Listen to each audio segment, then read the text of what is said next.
New York State plans to build a new nuclear power plant somewhere upstate.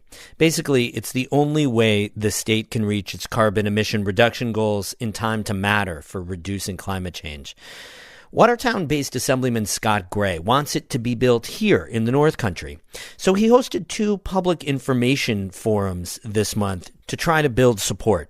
We tried to make sure that people have the facts about nuclear energy in general, and then advanced nuclear energy, and then we try to provide an outlook for where the state is headed and where potentially local communities are headed with this. The thing is, a lot of people remember the anti-nuclear movement of the 70s and 80s, and they're skeptical. That's today's story of the day.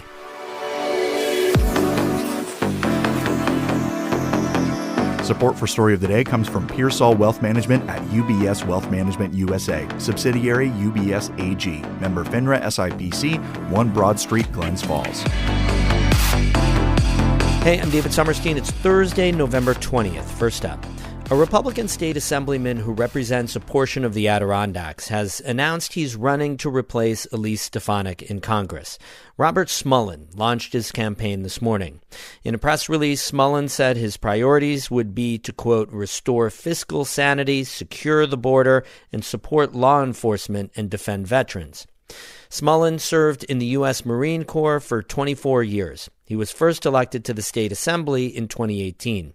Smullen represents all of Hamilton County, as well as parts of Herkimer, Fulton, Montgomery, Oneida, and Otsego counties. Smullen is the first Republican to officially enter the race to represent New York's 21st congressional district. Republican Assemblyman Chris Tague says he's also considering running, as his Sticker Mule CEO Anthony Constantino. On the Democratic side, Dylan Hewitt and Blake Gendebine have announced their campaigns for Congress. Democrat Bridie Farrell says she's also considering a run to represent the 21st district. The State University of New York has seen a 6.5% increase in student enrollment over the last 3 years.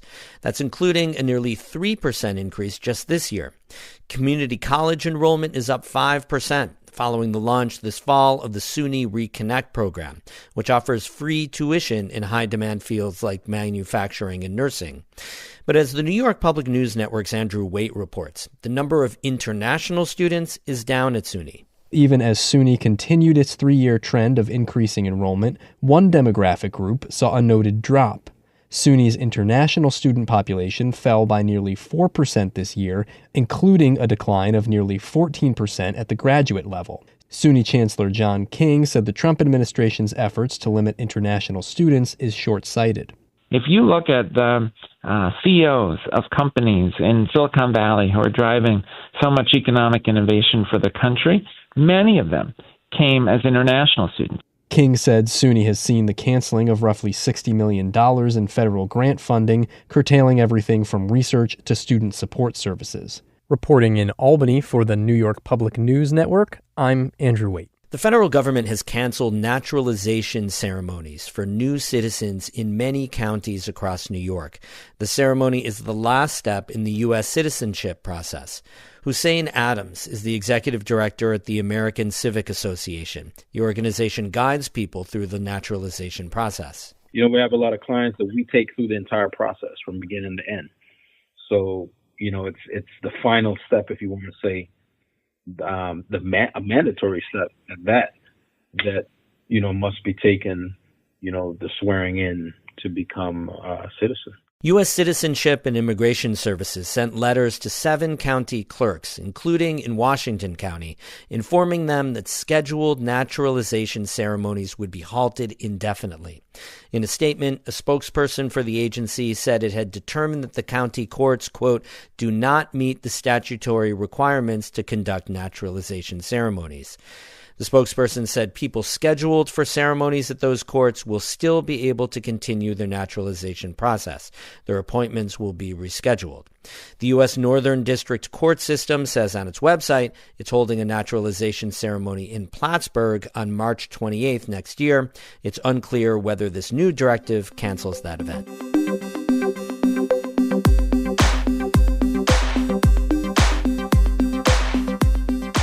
A recent survey found most people in the North Country want to learn more about nuclear energy before forming an opinion about whether a nuclear power plant should be built here. And that came out and more at a recent public information session about nuclear energy in Potsdam. Catherine Wheeler was there and has our story. At Clarkson University's Student Center, 7 panelists were seated on stage. The nuclear energy experts looked up at the 120 people who were there to learn more about what it could be like for a state-owned nuclear power plant to be built in the North Country. But after 2 hours of explanations, some still feel like they don't have enough information. I came to learn tonight, and I learned some, and I learned that I have a lot more questions. That's Danny Dulé. He lives in West Stockholm and teaches at Clarkson. The questions that they answered were highly technical, talked about nothing how it would affect life in the North Country for North Country people. Dulé says he was a part of the anti-nuclear movement in the 1970s. During that time, lots of people were protesting nuclear energy as the arms race between the U.S. and Soviet Union intensified. And while the years have passed, plenty of people are still concerned about the safety of nuclear energy. Julie Tengler lives in Canton. She says she was living in Germany when the Chernobyl nuclear disaster happened in Soviet Ukraine in 1986. She says it was a chaotic and scary time, so the prospect of a nuclear power plant being built nearby isn't sitting well with her. I have experienced the fear and the consequences, not to the fullest, but enough to make me question. Tengler says she was disappointed the forum didn't have more opportunities for dialogue with the community.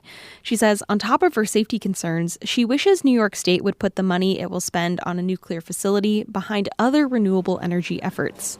I think we failed conserving energy. People are still driving large cars. People are not putting solar energy on their roofs. New York State is way behind on its renewable energy targets. Its goal is to have 70% of the state's electricity come from renewable energy by 2030. But a state comptroller's report estimates that it will have less than half of what it needs by then. Governor Kathy Hochul says a nuclear power plant could go a long way in making it happen. So does Susan Powers, who directs the Institute for a Sustainable Environment at Clarkson. We need what we call base load, the stuff that's on 24/7 if we want reliable electricity, and we all want reliable electricity.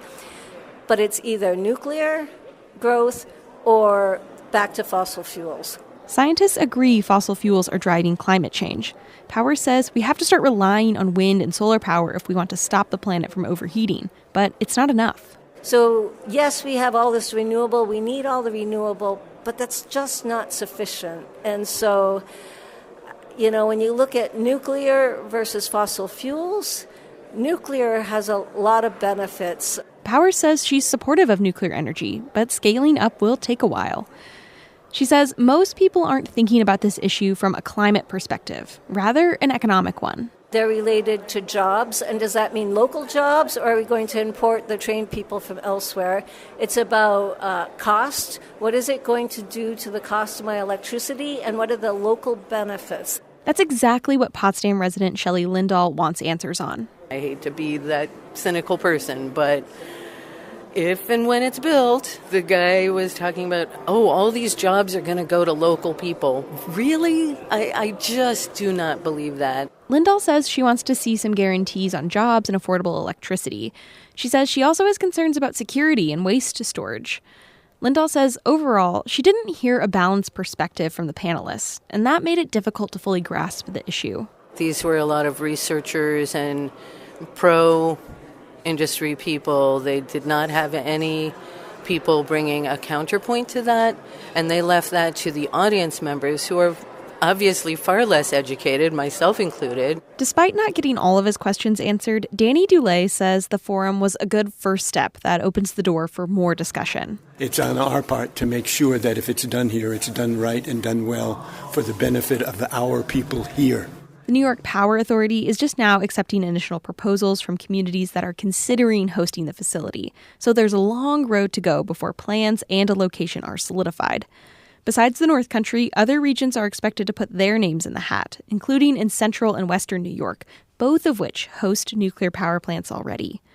Catherine Wheeler, North Country Public Radio in Potsdam.